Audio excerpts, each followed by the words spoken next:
Hello and welcome back to the 7 days of receiving with me, Micayla. I am so glad you're here and we have made it to day 5.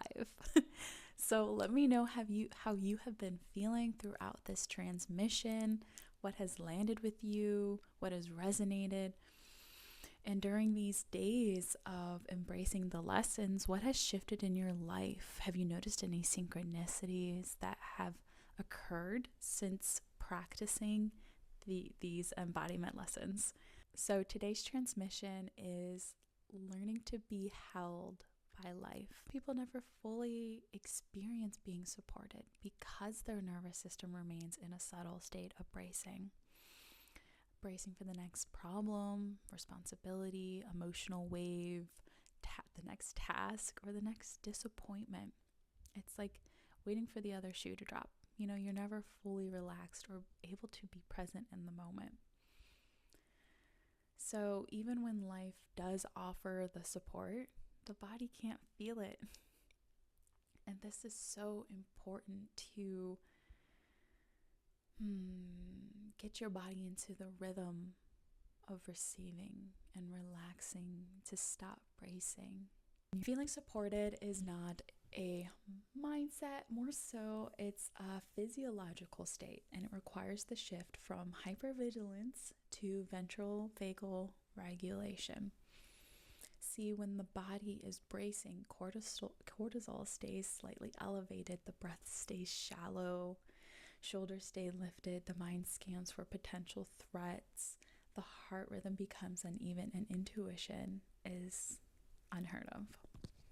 But when the body feels held, the oxytocin rises, which is the connection hormone.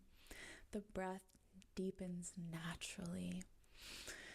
The diaphragm relaxes and the heart rhythm stabilizes. The mind opens to possibility and your intuition strengthens. And the nervous system signals we're safe now. And support becomes perceptible the moment the body shifts into ventral vagal safety. So, quantum theorist David Bohm wrote, "The mind creates divisions and the universe creates coherence." Being held by life is returning to that coherence. It's the understanding that reality is responsive, that your frequency influences the opportunities, relationships, and solutions that appear around you. And when you are constantly bracing, your frequency becomes rigid and life has fewer openings to reach you. Let that sink in. When you soften, your field becomes permeable. So that means it has easier accessibility to you. Life can enter in places it once couldn't. Support is not built through force, it's built through receptivity. So I've had so many opportunities this week where people reached out to me and offered me positions, let's say. And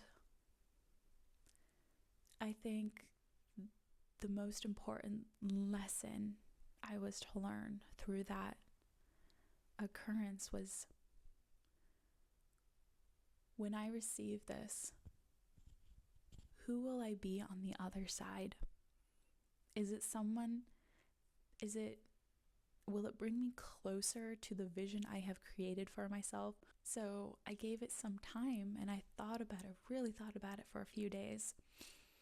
And I weighed the pros and cons because it is a time commitment. But also, there is so much on the other side of saying yes, of expanding my bubble, like stepping outside of my comfort zone, saying yes to something new, saying yes to something that's slightly scary and challenging to me because I've never taken on this type of position. And it's exciting to think about all the people that I could meet, all the lives that I could impact, and the version of myself I get to step into that I've always wanted to step into. And that happened through being open to receiving. Every day, one of my mantras is, I am fully open to receiving aligned opportunities and miracles. For real. Try it. I've probably been saying that for at least a month now. Oh my gosh, I'm so off track. So a good example, another good example is, imagine floating on your back in a huge body of water. If you tense your body, you will sink. However, if you soften into the water, it will lift you up. And life functions the same way. You are meant to float. You are not meant to thrash your way through every season. Being held requires surrender. And I know that's scary. I know, because like, if it's not you taking care of you, then who else is going to? And that's scary. It really is. I'm not going to sugarcoat it. But surrender is not collapse. Surrender is cooperation. You let the water work with you. You let life carry part of the weight, and you can carry the other. I love this part. You get to sit down, lie down in a position where something is fully supporting your weight.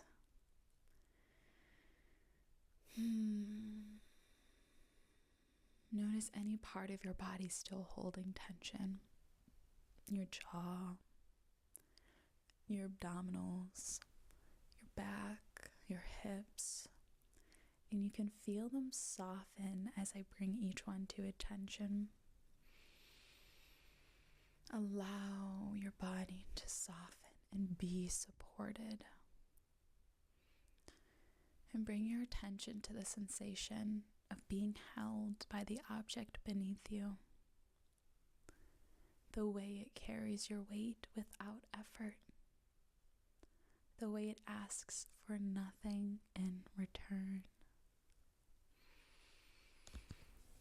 How does that feel in your body? To be carried, supported. And just focus on softening and relaxing. You are held. You are held. You get to be supported. And you can visualize life as a current moving under you. You are resting on it, not pushing against it. You're not swimming upstream. You're simply letting the current of life support your weight. And you get to enjoy the ride.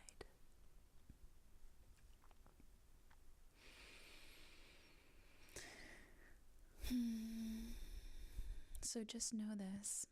Your softness is not a weakness. It is a signal that your system is finally safe. You are becoming someone who trusts life as a collaborator, receives guidance without forcing clarity, welcomes support without guilt, understands that rest amplifies your power, and allows expansion without needing to monitor every step. So you can end the day with this mantra. Life rises to meet me when I soften. Life rises to meet me when I soften. Thank you for being here, and I'll see you for day 6. We build on this softened nervous system and open into receiving love and resources, where support becomes more tangible, visible, and present in